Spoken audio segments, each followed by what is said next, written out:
Guys, दुनिया में शायद ही कोई ऐसा क्रिकेटिंग फैन होगा जो माहिराट यानी कि माही और विराट की दोस्ती से वाकिफ ना हो। और इसी दोस्ती से जुड़ा एक किस्सा विराट ने भी शेयर किया है। दरअसल एशिया कप में पाकिस्तान के साथ दूसरे मैच के बाद मीडिया से बात करते वक्त विराट कोहली ने कहा, जब उन्होंने टेस्ट की कप्तानी छोड़ी थी तो उनके इस कठिन समय में उन्हें सिर्फ MS धोनी ने ही मैसेज किया था।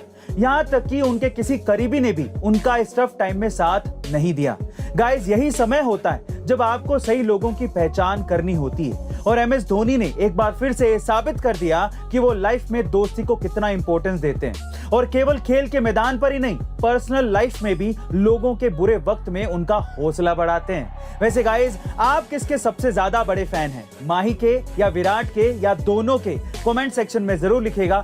गाइस, हम सभी ये जानते हैं कि आजाद भारत के पहले राष्ट्रपति डॉक्टर राजेंद्र प्रसाद जी थे, लेकिन नेहरू जी जो कि उस समय के प्रधानमंत्री थे, वो डॉक्टर राजेंद्र प्रसाद के प्रेसिडेंट बनाए जाने के खिलाफ थे। जी हाँ गाइस, आप ठीक सुन रहे हैं।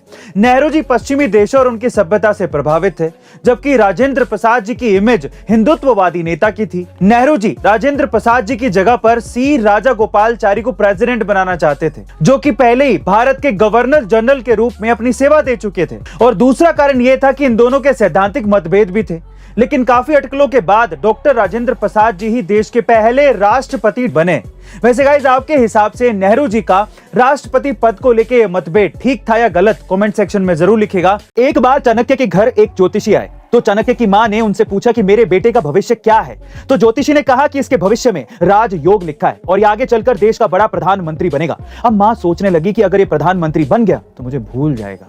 तो उन्होंने ज्योतिषी से पूछा कि आप ये कैसे कह सकते हैं कि मेरा बेटा प्रधानमंत्री बनेगा? तो ज्योतिषी ने कहा कि अगर आपको इस बात की पुष्टि करनी है तो अपने बेटे के सामने वाले दांत को देखना, उस पर एक नागराज का चिन्ह जरूर होगा। मां ने तुरंत चाणक्य को बुलाया और देखा तो हूबहू उसके दांत पर वही चिन्ह था जैसा कि ज्योतिषी ने कहा था। ये देखकर मां रोने लगी और बोली कि बेटा, अगर तू आगे चलकर राजयोग से प्रधानमंत्री बन जाएगा तो मुझे भूल जाएगा।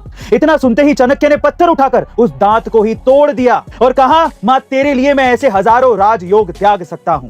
जो इस बात को सिद्ध करता है कि चाणक्य को सत्ता का बिल्कुल भी लोभ नहीं था और शायद इसीलिए वो इतने महान राजनीतिज्ञ होने के बावजूद भी कभी राजा नहीं बने। गाइस, अक्सर आपने देखा होगा कि अलग अलग देशों के झंडे यानी कि फ्लैग कई अलग अलग रंगों में होते हैं, पर क्या आपने कभी ये ध्यान दिया है कि दुनिया के किसी भी देश के झंडे में बैंगनी रंग यानी कि पर्पल कलर का इस्तेमाल हुआ ही नहीं? पर ऐसा क्यों?